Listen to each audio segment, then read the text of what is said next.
Welcome back to my channel again. आज मैं आपको ट्रेडिंग सेटअप के बारे में जानकारी देने वाला हूँ। तो कुछ चीज़ें हमें सीखनी पड़ेगी शुरू से ही, तभी हम अच्छे से ट्रेडिंग कर पाएंगे। तो इसमें क्या होता है कि ट्रेडिंग सेटिंग सेटअप में हमें ये चीज़ें पता होनी चाहिए कि एंट्री तो लेना आसान है। शेयर मार्केट में एंट्री तो ले ली, लेकिन उसका एग्जिट कहाँ पे करना है, मतलब सेल कहाँ पे करना है, या मतलब बाय कहाँ पे करना है। पहले बाय किया तो फिर सेल करना पड़ता है, और सेल किया पहले तो बाय करना पड़ता है। तो ये चीजें हमें जब तक समझ में नहीं आएंगी, तब तक हमारा एंट्री और एग्जिट ठीक से नहीं होगा। और इसके साथ साथ हमें टारगेट और लॉस, जो बुकिंग करने का जो अपना एक क्राइटेरिया होना चाहिए, वो भी हमें फिक्स रखना पड़ेगा। तभी हम मार्केट में अच्छे से ट्रेड कर पाएंगे। स्टॉप लॉस या स्मॉल लॉस लेना गलत बात नहीं है, वो ही हमारा हीरो है। जब तक हम हीरो को पहचानेंगे नहीं, तब तक हम ट्रेडिंग में सक्सेस नहीं हो सकते। तो टारगेट अचीव करना बहुत बड़ी बात नहीं है, लेकिन स्टॉप लॉस ठीक तरीके से लगा के उसको हिट भी कर देना, मतलब लॉस भी हो गया तो भी इशू नहीं, लेकिन स्मॉल लॉस लेने का सोचो। वही अपना हीरो समझ लो शुरू में। क्योंकि ये चीज़ों पे हम जब तक कमांड नहीं क्रिएट करेंगे, मतलब अपना कमांड नहीं होगा उस लेवल पे, तब तक हम टारगेट अच्छे से नहीं ले सकते। तो एसेट्स मतलब क्या है कि स्टॉप लॉस लगाना जरूरी है। एंट्री, टारगेट और क्वांटिटी कैसे लगानी है, मतलब 10,000 का अमाउंट से आपने स्टार्ट कर रहा है, कर दिया है ट्रेडिंग। तो 10,000 का अमाउंट 3 या 4 पार्ट में डिवाइड करना है हमें। तो 2,500 के आसपास के अमाउंट के साथ अपना पहला ट्रेड स्टार्ट कर दो। इस तरीके का अपना पैटर्न होना चाहिए, और उसी के हिसाब से हमारा एसेट्स का मतलब सेटअप होना चाहिए। अब एंट्री लेनी तो हमारा बाइंग लेवल कहाँ पे होना चाहिए। तो बाइंग लेवल समझ लो, आज का जो प्राइस है किसी भी स्टॉक का, करंट मार्केट प्राइस वही उसका एक्चुअल मार्केट प्राइस है, ऐसे समझ लो। तो उस प्राइस से जितना नीचे मिलता है वो स्टॉक, मतलब 100 है समझ लो, 100 रुपीज का स्टॉक है ऐसे समझ लो। यहाँ पे समझ लो 90 का हो गया, तो मतलब क्या हो गया कि वही उसका बाइंग जोन नहीं हुआ, वो खाली लो प्राइस हो गया उसका। अगर वही प्राइस 80 तक गया, तो समझ लो उसका चीप प्राइस हो गया। होलसेल प्राइस समझ लो 70 का है, तो वो हमारा बाइंग लेवल या होलसेल एरिया का प्राइस हो रहा है ऐसे समझ लो। तो 70 के करीब आपका बाइंग का पोजीशन हो रहा है ऐसे समझ लो। ठीक है। तो 70 का प्राइस हो या 80 या 70 के हिसाब से हम यहाँ पे डिमांड एरिया फाइंड आउट करेंगे कि डिमांड का एरिया कहाँ पे क्रिएट हो रहा है, और उसके बाद हम एंट्री करेंगे। खाली स्टॉक नीचे आया मतलब सस्ता हो गया ऐसा भी नहीं समझना है। क्योंकि जब तक उसका वो ट्रेंड खत्म नहीं होता, तब तक उस स्टॉक को हम बाइंग बाइंग की पोजीशन में नहीं रखेंगे, खाली वॉच लिस्ट में रखेंगे और उसको वॉच करेंगे क्लोजली कि स्टॉक तो नीचे आ रहा है, लेकिन उसका डिमांड एरिया कहाँ पे है वो देखना पड़ेगा। वैसे ही एक्चुअल मार्केट प्राइस से, मतलब करंट मार्केट प्राइस से अगर स्टॉक ऊपर जा रहा है, तो समझ लो 100 का 110 हो गया। 110 मतलब वो ज्यादा महंगा नहीं हुआ, थोड़ा बहुत कॉस्टली हो गया ऐसे समझ लो। अगर वही स्टॉक 120 तक गया, तो समझ लो एक्सपेंसिव हो गया। अब लेने की मूड में तो नहीं है, हम बाइंग तो नहीं करेंगे इस एरिया में, लेकिन सेल आउट भी नहीं करेंगे, मतलब सेल मतलब शॉर्ट भी नहीं करेंगे आप। क्योंकि अगर पोजीशन वहां पे शॉर्ट का भी ले लिया और भी ऊपर गया, तो फिर हम लॉस में चले जाएंगे। तो उसका सेलिंग एरिया, मतलब क्या बोलते हैं कि उसको रिटेल एरिया जो रहता है, वही एरिया ढूंढना पड़ेगा। समझ लो 130 हो गए, एक एग्जांपल के तौर पे मैं अमाउंट लिख रहा हूँ, ठीक है। तो इस एरिया में हम सप्लाई जोन या सप्लाई एरिया ढूंढेंगे, और जैसे हमें सप्लाई एरिया का कैंडल क्रिएट हुआ दिखेगा, तभी हम उसको सेल आउट करेंगे। तो ये तो हो गया इजीली फाइंड आउट करने का पैटर्न, किस रिटेल एरिया कहाँ पे है और होलसेल एरिया कहाँ पे है। ठीक है। अब आगे हम सीखेंगे कि एक्चुअली डिमांड जोन कहाँ पे कहा जाता है और सप्लाई जोन कहाँ पे कहा जाता है। तो जो एक्चुअल मार्केट प्राइस है वही करंट मार्केट प्राइस है, जैसे समझ लो। उसके अगर ऊपर का प्राइस है, समझ लो ये प्राइस है 100, 100 पकड़ लो, और ये प्राइस है 150। तो ये हो गया सप्लाई एरिया का जोन। मतलब वहां पे ढूंढना पड़ेगा वो कैंडल के हिसाब से, मैंने जो सिखाया वैसे। तो फिर से मैं सिखाऊंगा ये आज, लेकिन ऊपर का जो प्राइस रहेगा वो रहेगा सेलिंग प्राइस, मतलब वो सप्लाई जोन। और नीचे अगर समझ लो वही स्टॉक 60 तक आए हैं, तो वो डिमांड एरिया वहाँ पे ढूंढना पड़ेगा, और उसको हम बाइंग जोन कहेंगे। तो ये स्ट्रक्चर रहेगा मार्केट में एंट्री और एग्जिट का। यहाँ पे एंट्री करेंगे तो एग्जिट यहाँ करेंगे, एग्जिट बीच में नहीं करेंगे। जब तक हमें सेलिंग जोन नहीं दिखता है हम सेल आउट नहीं करेंगे, या कम से कम कैंडल का स्ट्रक्चर जहाँ चेंज नहीं हो रहा है, मतलब जब तक कैंडल उसी ट्रेंड में जा रहा है हम सेल आउट नहीं करेंगे। स्ट्रक्चर चेंज हो रहा है, आपको दिक्कत लग रहा है कि वहां पे बड़ा फॉल आ सकता है, आप एग्जिट हो जाओ, लेकिन स्ट्रक्चर चेंज होने के बाद वो कैसे, आपको सिखा दूंगा। पहले हम फोकस करेंगे एरियाज, सप्लाई एंड डिमांड का एरिया कैसे रहना चाहिए या ढूंढना चाहिए। तो उसके कुछ 4 पैटर्न हैं, वो वन बाय वन हम सीखेंगे। सबसे पहला आता है कि डिमांड जोन। डिमांड जोन का जो सिंपल फॉर्मेट है, उसमें पहली कैंडल बड़ी वाली रेड कर रहनी चाहिए ऐसे। तो रेड कैंडल कैसे बनती है, समझ लो यहाँ पे उसका ओपन हो गया इस कैंडल का, यहाँ से कैंडल नीचे जाएगी, सॉरी यहाँ से कैंडल ऊपर आएगी, हाई देगी, और यही हाई पॉइंट रह के वापस नीचे आएगी, यहाँ पे लो देगी, और यहाँ पे आके क्लोज आउट कर देगी। तो ये हो गया रेड कैंडल। ओपन के नीचे क्लोज हो रहा है मतलब वो रेड कैंडल बनेगी। बड़ा वाला कैंडल बन रहा है मतलब इसमें बहुत बड़ा डिफरेंस है, तो ये बड़ा कैंडल बन गया। ऐसा कैंडल बनना चाहिए।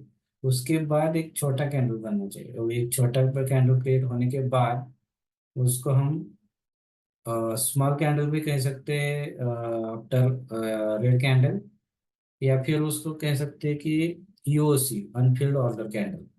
और उसके बाद एक बड़ा कैंडल ग्रीन का होना चाहिए, जो कि इस रेड कैंडल का जो हाई है उसको ब्रेक करके ऊपर जाके क्लोज हुआ होना चाहिए। तो उसको कहेंगे हम ग्रीन कैंडल। और ये जो पैटर्न बना उसको हम कहेंगे कि डिमांड का एक सिंपल फॉर्मेशन क्रिएट किया है यहाँ पे, अनफिल्ड ऑर्डर कैंडल का कंप्लीट स्ट्रक्चर किया है, स्ट्रक्चर कंप्लीट किया है यहाँ पे। तो ये तीनों कैंडल को मिला के हम एक जोन बोलेंगे, जिसको हम डिमांड जोन कहेंगे। और हम एंट्री कहाँ पे लेंगे, यहाँ पे लेंगे कि कहाँ पे, नहीं, स्टॉक को ऊपर जाने दो, ऊपर से फिर और भी ऊपर जाएगा, वहां से जो जब नीचे आएगा तो अपना जो ये अनफिल्ड ऑर्डर कैंडल का जो पैटर्न क्रिएट हुआ है, जो छोटा कैंडल है, उसका हाई और लो के थोड़ा सा नीचे स्टॉप लॉस लगा के हम पहले से एंट्री लगा के बैठेंगे। जैसे ही इस पैटर्न से स्टॉक नीचे आ रहा है तभी, जैसे ही इस एरिया में एंट्री करेगा स्टॉक, हमारा पोजीशन वहां पे मतलब बाय हो जाएगा स्टॉक। स्टॉक बाय होने के बाद हम वेट करेंगे, स्टॉक यहाँ पे थोड़ा बहुत रुकेगा, और उसके बाद टारगेट के लिए ऊपर जाएगा। तो ये सडनली ऊपर गया तो अपना टारगेट हिट हो जाएगा। तो ये पैटर्न सिंपल फॉर्मेशन हो गया डिमांड का। वैसे उसका सप्लाई जोन भी रहता है सिंपल वाला। पहले ग्रीन वाली कैंडल बड़ी होनी चाहिए, उसके बाद एक और छोटी कैंडल क्रिएट होगी। इस कैंडल का कलर मैटर नहीं करेगा, ये चाहे रेड हो या ग्रीन हो, इसका भी रेड हो या ग्रीन हो कोई इशू नहीं। ये दोनों का कैंडल उसी कलर में होना चाहिए, पहले रेड उसके बाद ग्रीन। और यहाँ पे पहला रेड, पहला ग्रीन और दूसरा वाला रेड।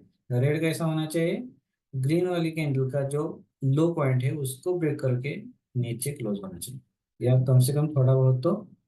और ऐसे मतलब क्या बोलते हैं इसको, ब्रेक करना चाहिए इस लो को, और क्लोज होना चाहिए।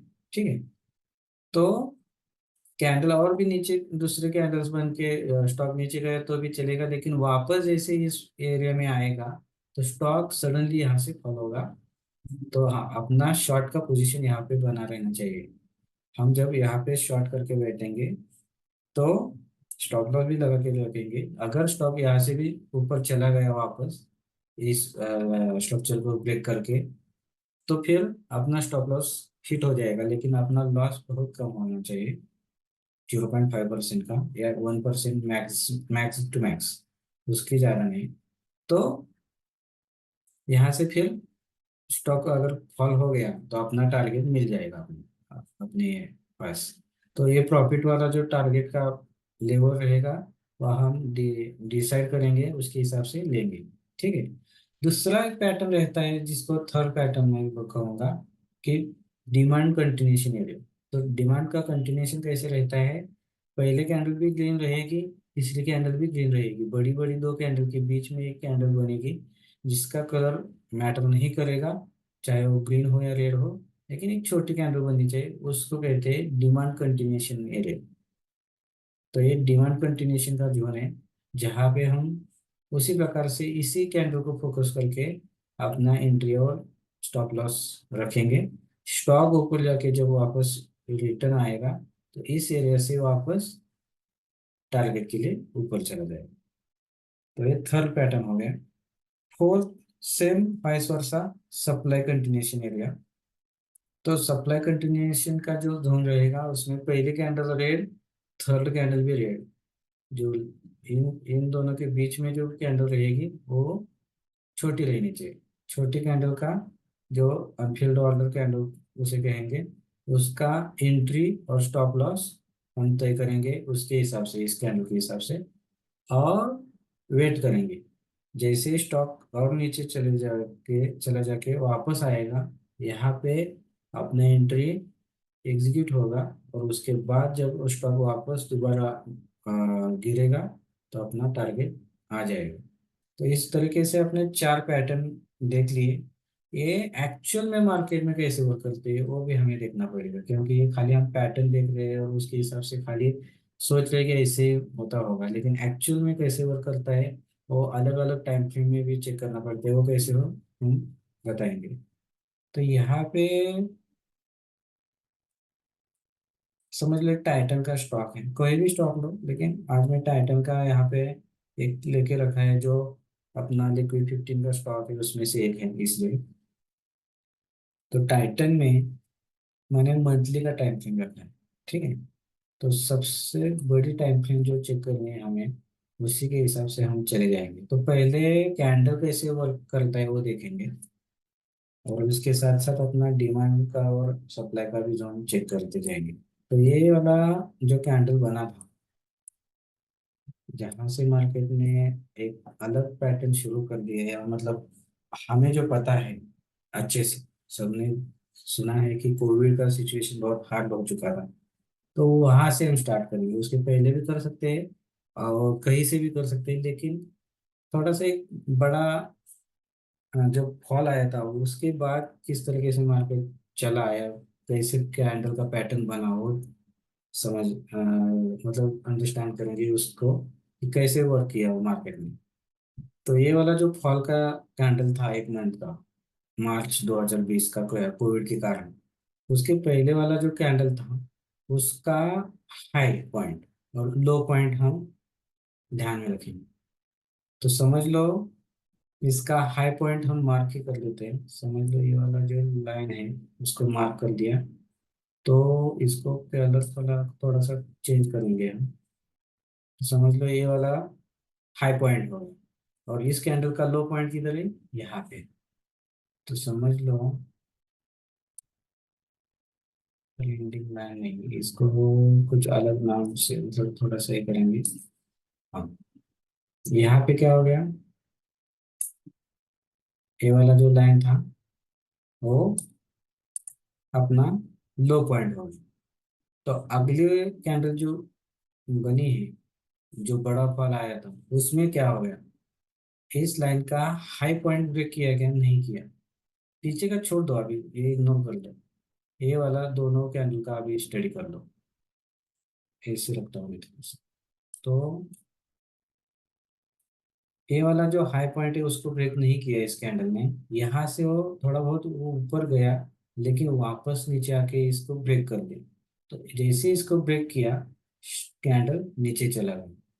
तो ये जो ब्रेक किया उसके बाद, ये तो मंथली कैंडल हो गया। हम एंट्री अगर लेना चाहेंगे तो थोड़ा बहुत टाइम फ्रेम चेंज करके भी देख सकते हैं। तो समझ लो इसको डे के पैटर्न के हिसाब से हम चेक करेंगे, क्योंकि मंथली है तो डे में चले जाएंगे।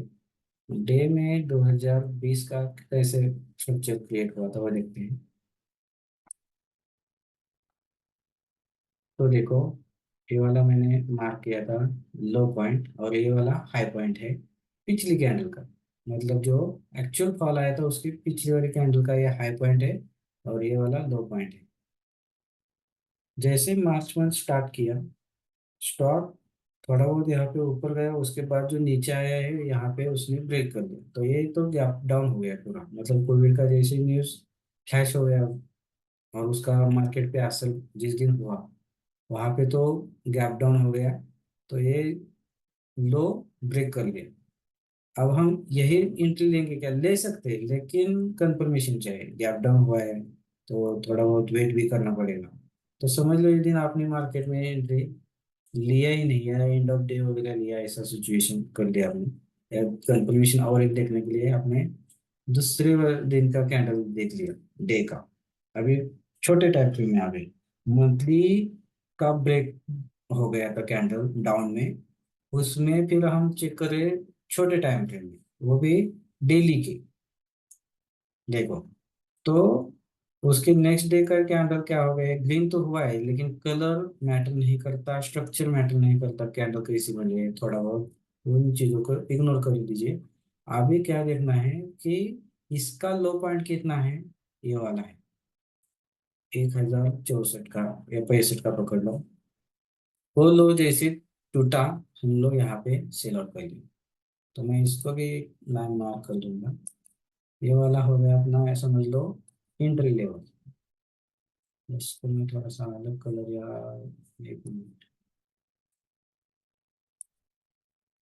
ये वाली लाइन पे हमने समझ लो सेल आउट कर दिया। ठीक है, शॉर्ट कर दिया अभी, क्योंकि डाउनफॉल है, ट्रेंड तो डाउन का है, और उसके साथ साथ अपना कैंडल का लो भी तोड़ दिया पिछली वाली कैंडल। ठीक है, मंथली टाइम फ्रेम में तो ऑलरेडी टूटा हुआ है, बड़े वाले टाइम फ्रेम में। अभी छोटे टाइम फ्रेम में भी हम देख रहे हैं कि उसके पिछले वाले कैंडल का लो यहाँ पे तोड़ दिया है इसने। तो फिर यहाँ से डाउनफॉल आ गया। इस लाइन ने क्या किया, इस कैंडल ने क्या किया, फिर नेक्स्ट डे के ना हाई तोड़ा है ना लो टूटा है। अभी क्या करेंगे हम, जैसे ही एंट्री लिया हम क्या देखेंगे, पिछली कैंडल का हाई पॉइंट ए हो गया और लो ए हो गया।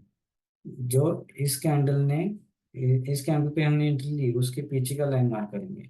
ये हाई तो टूटा नहीं उस दिन भी, लेकिन लो टूटा है, नीचे आ गया। उसके अगले दिन क्या हो गया, अभी वो कैंडल भी भूल जाओ, अभी क्या हो गया, अभी अपना हाई पॉइंट ए हो गया और लो पॉइंट ए हो गया। ठीक है, तो इसका मैं कलर थोड़ा सा येलो कर के रखता हूँ। ठीक है, हाई पॉइंट ए हो गया और लो पॉइंट ए हो गया। उसके नेक्स्ट डे का कैंडल ने ना हाई तोड़ा है ना लो तोड़ा है। ये सब पकड़ेंगे, स्टिक वाला पैटर्न, मतलब एरिया भी पकड़ेंगे हाई और लो के लिए। दो दो दिन नहीं टूटा है, ना लो टूटा ना हाई टूटा है। हाई भी नहीं टूटा है और लो भी नहीं। ठीक है, तो तीसरे दिन क्या होगा, तीसरे दिन उसने लो तोड़ दिया, क्योंकि अभी तक तो प्रोटेक्ट कौन सा है, यही है। इसी बड़ी कैंडल का हाई भी प्रोटेक्ट है और लो भी प्रोटेक्ट है। दो दिन तो बीच में ही रहा है एक स्टॉक। तीसरे दिन भी बहुत टाइम तक वो उसी एरिया के बिटवीन में ही रहा है, लेकिन जैसे उसने तोड़ा और लास्ट में जाके यही पे क्लोज कर दिया। क्लोज कहीं पे भी रहने दो, टूटा है इसका लो, टूटा है तो मतलब ये भी अभी कैंडल का बात खत्म हो गई। ये लो वाला जो मैंने लाइन मार्क कर दिया था वो बात खत्म हो गई।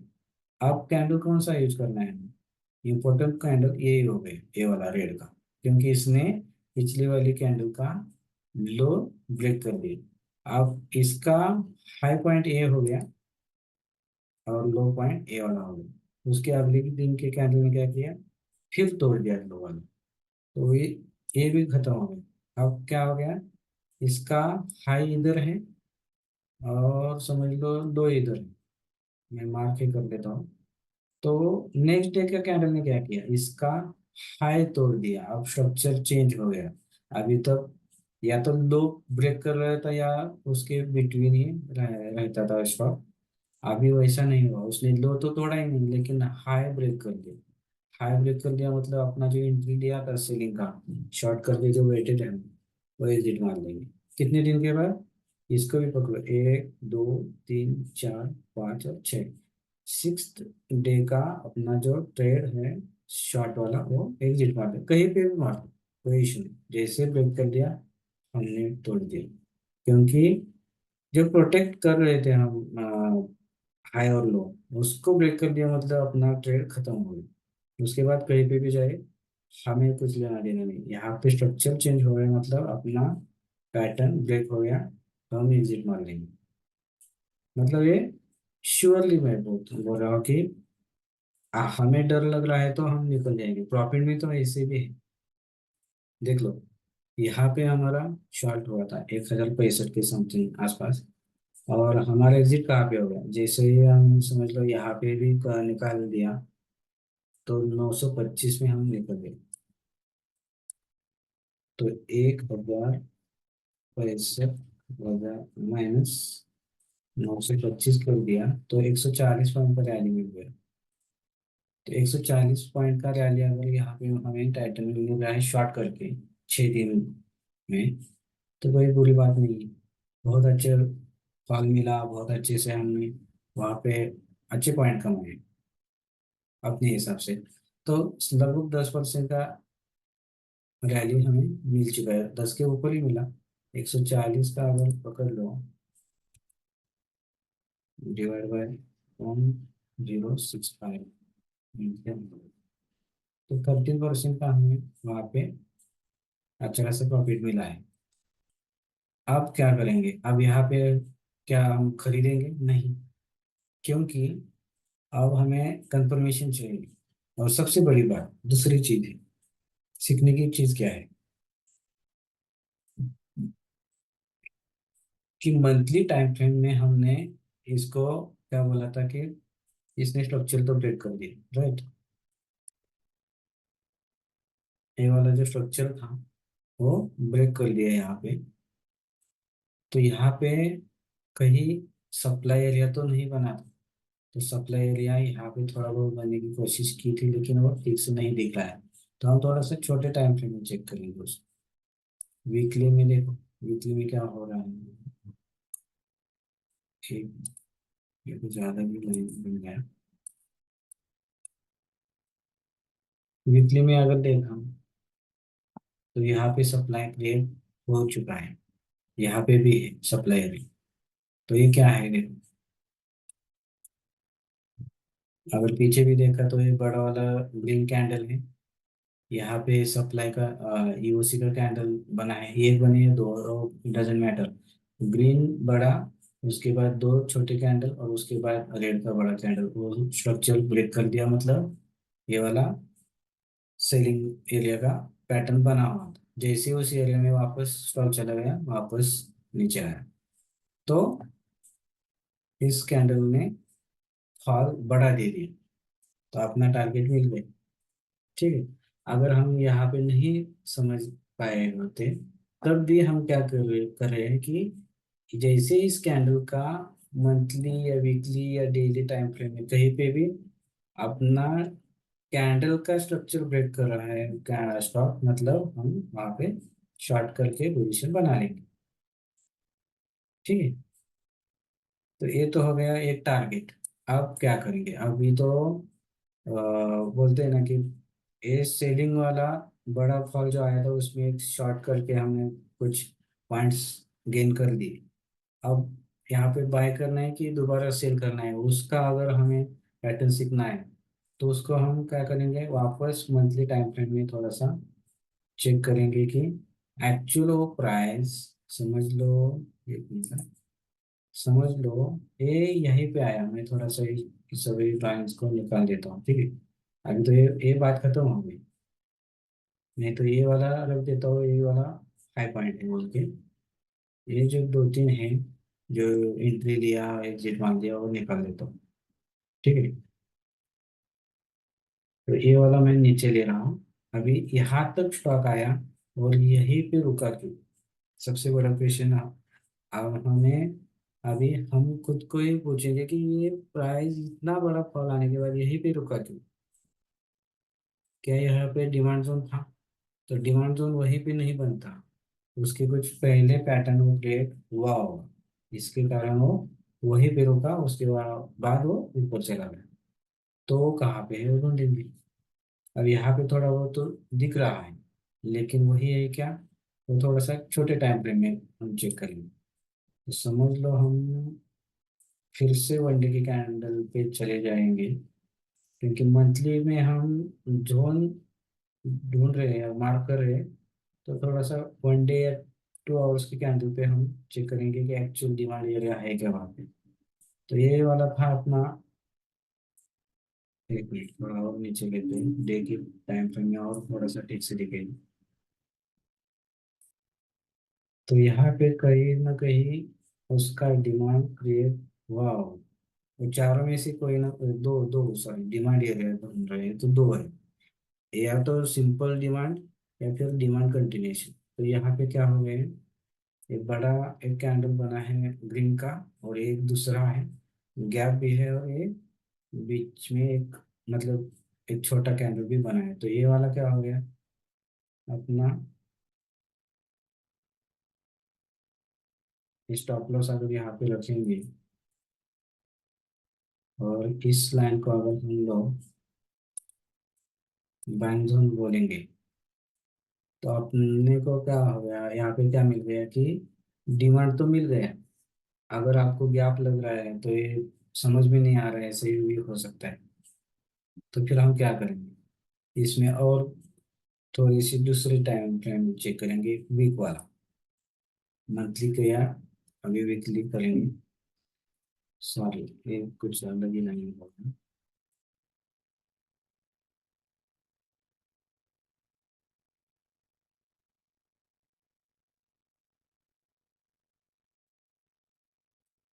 तो यहाँ पे भी कुछ समझ में नहीं आ रहा है, ऐसे समझ लो।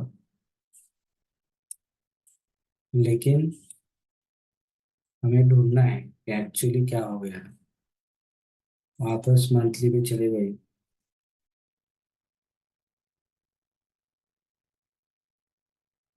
बहुत पीछे आ गए। एक मिनट।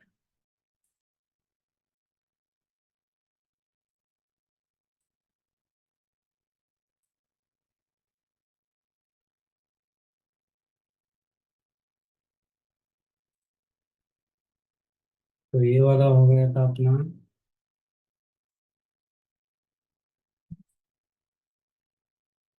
ये वाला हो गया था अपना एक्चुअल एरिया। तो डेली के टाइम फ्रेम में तो हमें यहाँ पे मिल रहा है कि उसका बाइंग एरिया है, लेकिन मंथली में क्या दिख रहा है कि ये वाला यहीं पे डिमांड क्रिएट करके बैठा हुआ था ये एरिया। तो इसको भी हम अगर मार्क करेंगे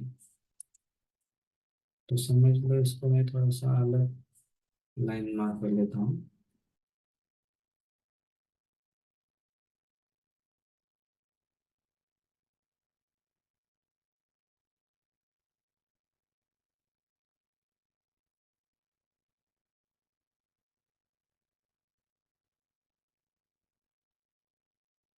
अभी मार्क करेंगे लाइन, ये वाला हो गया अपना एंट्री का लाइन।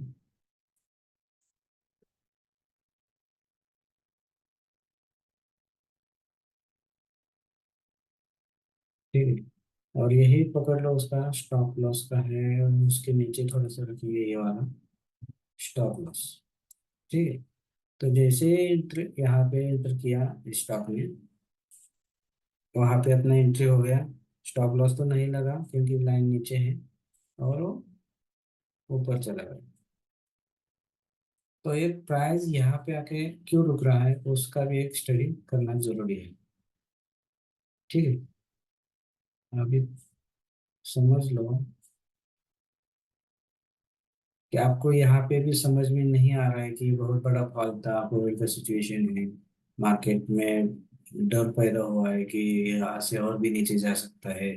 भले हमें पीछे थोड़ा बहुत डिमांड एरिया दिख रहा है, फिर भी प्रॉब्लम लग रहा है, तो थोड़ा सा वेट करेंगे। तो एक और उसने यहाँ पे फॉल देने की कोशिश की स्टॉक में, लेकिन यहाँ पे रुक के वापस वो स्टॉक ऊपर जा रहा है। तो यहाँ पे हम क्या ढूंढेंगे कि इसके पीछे भी कुछ लॉजिक है क्या डिमांड में। तो वही लॉजिक अप्लाई होता है मंथली का। ठीक है, वीकली का भी यहाँ पे देखा है, देखा तो कुछ ना कुछ दिखाई देगा। ये वाला लाइन था। तो यहाँ पे डिमांड कंटिन्यूशन का पैटर्न क्रिएट हो चुका है। तो अभी ये वाला लाइन हो गया अपना सपोर्ट का। ठीक है, और ये वाला हो गया अपना एंट्री का। ठीक है, ये वाला लाइन हो गया अपना स्टॉप लॉस। अभी बाकी लाइंस भूल जाओ। यहाँ पे हम फिर से एंट्री करेंगे तो मतलब एक डिमांड कंटिन्यूशन का जो पैटर्न है यहाँ पे, उसके हिसाब से भी हम यहाँ पे एंट्री ले सकते हैं इस स्टॉक में। तो वहां से वो ऊपर चला गया। अभी यहाँ पे कोविड का सिचुएशन था या कुछ और भी चीजें थी, इसलिए हमने बाइंग करना तो छोड़ ही दिया, ऐसे ही समझ लो। सेल में कुछ पॉइंट्स कमा लिए थे, वहीं पे हम खुश होके शांत थे, ऐसे ही समझ लो। तो फिर आगे हम इस स्टॉक में भी एंट्री कर लेंगे। तो एक बार ऊपर गया, वापस नीचे आया स्टॉक, और यहाँ पे एक और लो देके वापस चला गया। तो यहाँ पे भी स्टॉक यही आके वापस क्यों चला गया, क्योंकि यहाँ पे भी रैली बोलिंग रैली का पैटर्न क्रिएट हो चुका है। क्योंकि यहाँ पे तो एक बड़ा फॉल देने के बाद स्टॉक ने जो पिछला वाला जो हाई था, जो हमने कैंडलस्टिक का भी पैटर्न सीखा था मंथली टाइम फ्रेम में, ये वाला हाई था उसका, वो बहुत सारे कैंडल के बाद वो जाके ब्रेक कर दिया। जैसे वो लास्ट वाला हाई ब्रेक कर दिया, उसके बाद हम देखेंगे कि कब स्टॉक डिमांड एरिया क्रिएट करता है। तो मंथली से आगे हम थोड़ा सा डेली में वगैरह चेक करेंगे उस लाइन के ऊपर, तो हमें जल्दी मिलेगा। हो सकता है कि मिल सकता है वहाँ पे डिमांड का एरिया। तो ये वाला था। उसके ऊपर अगर हम चेक करें तो समझ लो कि यहाँ पे ये वाला पैटर्न जो है वो डिमांड का क्रिएट कर रहा है। ठीक है, तो ये रेड आ गया, एक छोटा कैंडल बन गए, इसके बाद ये ऊपर चला गया, यहाँ पे थोड़ा सा ब्रेक कर दिए। अगर वो इतना ठीक से नहीं लग रहा है तो हम वहाँ पे भी थोड़ा सा वेट करेंगे। दूसरे टाइम फ्रेम में अगर हम चेक करते हैं तो हो सकता है कि वहाँ पे मिल जाएंगे।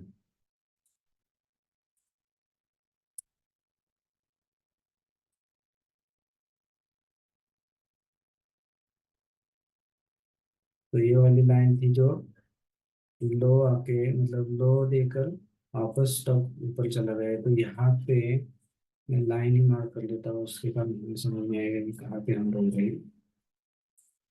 समझ लो ए वाला एरिया था जो लो देकर वापस चला गया, तो यहाँ पे कुछ पैटर्न बना है।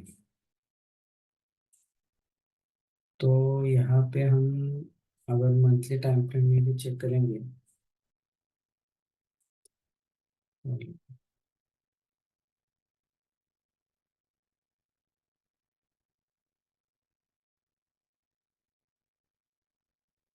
तो इसके नीचे ही उसने रैली बोरिंग रैली का पैटर्न क्रिएट कर दिए, मतलब ये वाला एक्चुअल डिमांड हो गया।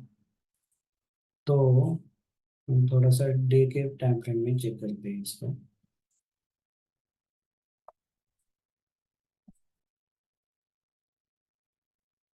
तो ये डेली में क्या हो रहा है, ये जो लो दिया था और ये येलो लाइन मार्क किया था मैंने, वहां पे क्या हुआ है, ये वाला पैटर्न जो बना है, ये देखिए ये रेड बड़ा हो गया, ये दो कैंडल छोटे दिए, उसके बाद ग्रीन कैंडल ने इसको ब्रेक ब्रेक भी किया है। तो ये अपना हो गया स्टॉप लॉस। और जो येलो लाइन है वही पकड़ लो उसका एंट्री। ठीक है। तो जैसे स्टॉक वहां पे उस लाइन पे आया, टच किया, वापस ऊपर चला। तो ऐसे डिमांड या demand continuation area find out करनी है। सप्लाई का भी वही है। सप्लाई कैसे ढूंढना है? सप्लाई ऊपर ढूंढेंगे। जैसे कि अभी चेक कीजिए कि एक डे में ही दिखाता हूँ मैं। यहाँ पे क्या हो गया, एक डिमांड क्रिएट कर दिया। जैसे ब्रेक करके स्टॉक का ए वाला कैंडल ऊपर चला गया समझिए। अभी इसका लो टूटा था, लेकिन अगले कैंडल ने क्या किया, इसका हाई ब्रेक करके इस छोटे रेड का हाई ब्रेक करके ऊपर चला गया। तो ए वाला लाइन अभी मेन इम्पोर्टेंट कैंडल हो गया। इसका हाई इधर है, लो इधर है। हाई ब्रेक कर दिया अगली कैंडल ने, नेक्स्ट कैंडल ने उसका भी हाई ब्रेक कर दिया, और हाई ब्रेक हो गया, और भी हाई ब्रेक हो गया। इसमें भी भले रेड कैंडल बना है लेकिन हाई ब्रेक कर दिया। फिर हाई ब्रेक हो गए दोनों में भी। यहाँ पे क्या हो गया, यहाँ पे ना हाई टूटा है ना लो टूटा है। तो ये साइडवेज हो गया है। तो अभी भी इस कैंडल का यही कैंडल इम्पोर्टेंट है। इसका हाई और लो अभी भी प्रोटेक्टेड है तीनों कैंडल में। फोर्थ कैंडल ने क्या किया, इसका हाई ब्रेक कर दिया, लो टूटा ही नहीं यहाँ पे। तो कंटिन्यू है रैली पूरा। यहाँ पे हाई ब्रेक किया, यहाँ पे भी ब्रेक किया, यहाँ पे भी ब्रेक किया, लेकिन क्या हो गया कि यहाँ पे हाई ब्रेक करने के बाद इसका लो भी ब्रेक हो गया।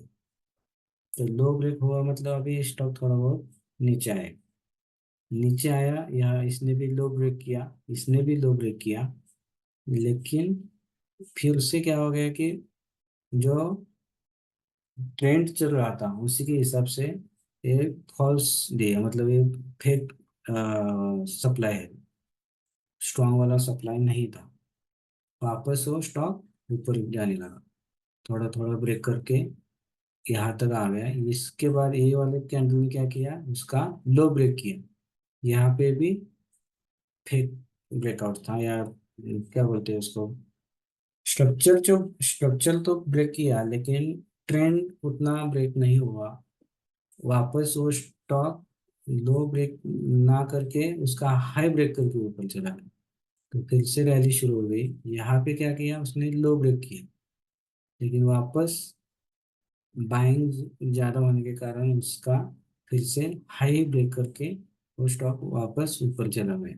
लेकिन यहाँ पे क्या हो गया, उसका हाँ लो भी टूटा है और हाई भी टूटा है।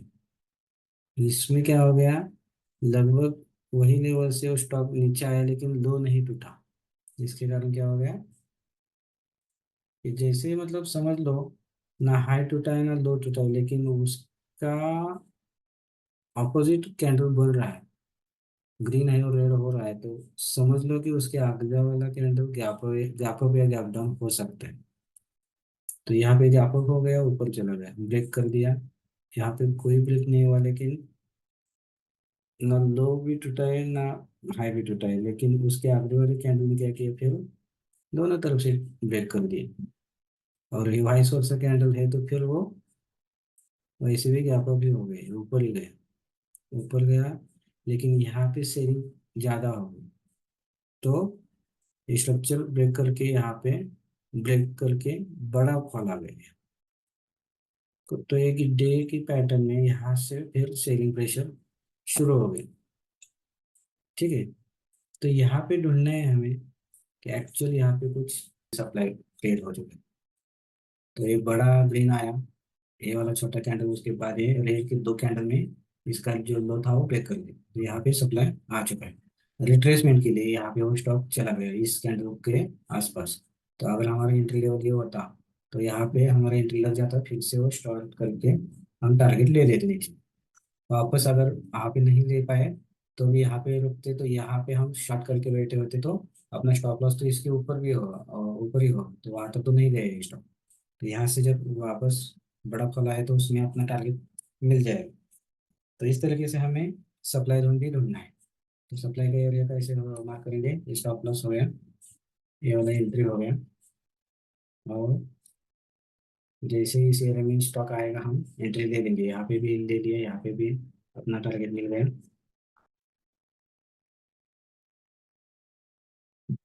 इस तरीके से हमें सप्लाई और डिमांड ढूंढ के वहाँ पे एंट्री देनी है। और कैंडल का स्ट्रक्चर जब तक ब्रेक नहीं होता है हम बने रहेंगे। स्ट्रक्चर चेंज हो गया, ब्रेक कर दिया, हम एग्जिट मार लेंगे। अपना प्रॉफिट चाहे कम हो या ज़्यादा हो, हम एग्जिट मार लेंगे। टाइम फ्रेम भी थोड़ा बहुत अच्छे से फॉलो करेंगे तो हमें समझ में आएगा कि एक्चुअल मार्केट में वो स्ट्रक्चर कैसे वर्क कर रहा है। अभी सबसे बड़ा स्ट्रक्चर मैं बता देता हूँ कि टाइटन में क्या है। मैं थोड़ा सा निकाल देता हूँ। तो अभी कौन सा वाला जो सपोर्ट है वो स्ट्रांग है। तो ये वाला सपोर्ट स्ट्रांग है। मैं लाइन मार्क कर देता हूँ। ये वाला सपोर्ट सबसे स्ट्रांग है। इसको अगर लगाना है तो हम लगा सकते हैं।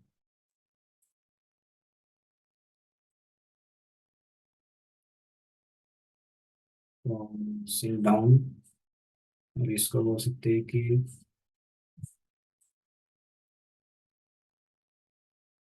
Titan monthly.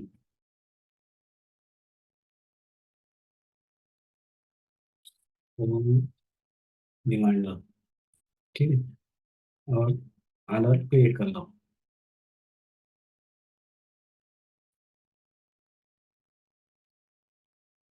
कुछ तो ये लगा रहा है, मैं बाद में कर दूंगा।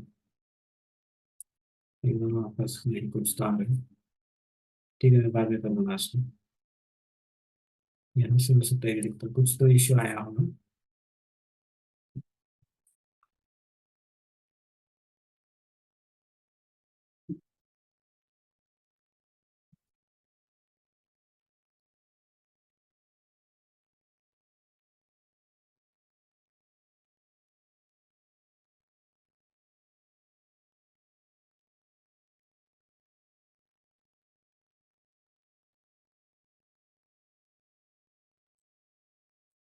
तो ये क्यों नहीं लगा, वो तो लग गया।